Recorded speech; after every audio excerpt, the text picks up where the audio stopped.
আমার প্রিয় ছোট্ট বন্ধুরা, আজ আমি তোমাদের একটা সুন্দর গল্প শোনাবো।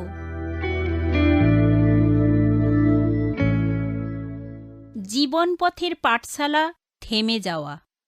জীবন পথের পাঠশালার প্রথম অধ্যায়। আজ আমরা দেখব সম্পূর্ণ দাঁড়িয়ে পড়ার চিহ্ন। সে কি পাগল? যেখানে সম্পূর্ণ দাঁড়াবার চিহ্ন সেখানে দ্রুত গতিতে গাড়ি চালাচ্ছে। সম্ভবত সে ভীষণ ব্যস্ত। বাইবেলে আমরা এক ব্যক্তির বিষয়ে দেখতে পাই যে কিনা ছিল ভীষণ ব্যস্ত। তিনি এমন ব্যক্তি যার বিষয়ে আগেভাগে কিছুই বলার উপায় ছিল না।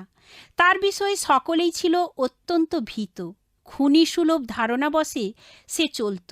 নির্দোষ লোকজন তার দ্বারা কষ্ট পেত। আমরা সমস্ত খ্রিস্টানকে মুছে ফেলব। যে কেউ বলে বেড়ায় প্রভু যিশু হলেন ঈশ্বর পুত্র, চলো আমরা দম্মেশক শহরে যাই। সে পুরুষ ও মহিলা সকলকে বন্দি করে নিয়ে আসতে চাইল। প্রধান পুরোহিত তাকে এই মর্মে ইতিবাচক ইঙ্গিত দিয়েছে। শৌল সবার চেয়ে বেশি গতিতে অগ্রগামী। হঠাৎ দাঁড়িয়ে পড়ল। স্বর্গ থেকে একটি আলো এসে তার চারপাশে উজ্জ্বল করে দিল। শৌল, কেন তুমি আমাকে অত্যাচার করছো? প্রভু, কে আপনি? আমি যিশু, যাকে তুমি নির্যাতন করে ফিরছ। উঠে দাঁড়াও, দামেস্কে চলে যাও। সেখানে গিয়ে জানতে পারবে আমি তোমাকে দিয়ে কি করাতে চাই।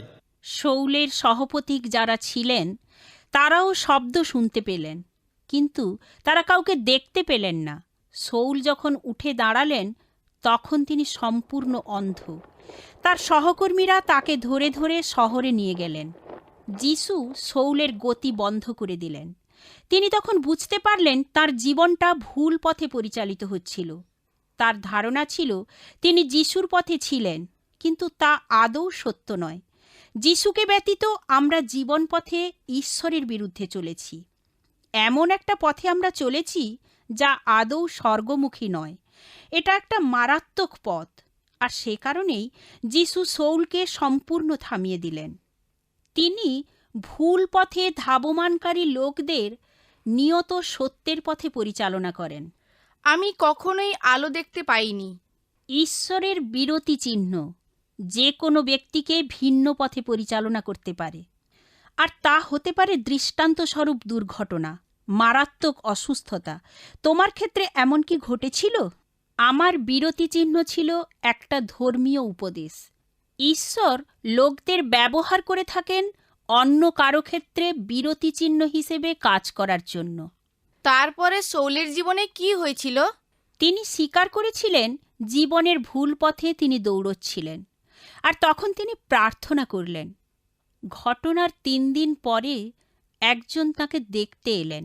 প্রিয় ভ্রাতা শৌল, প্রভু যিশু আমাকে আপনার কাছে প্রেরণ করেছেন যেন আপনি পুনরায় দেখতে পারেন, পবিত্র আত্মায় পূর্ণতা পান।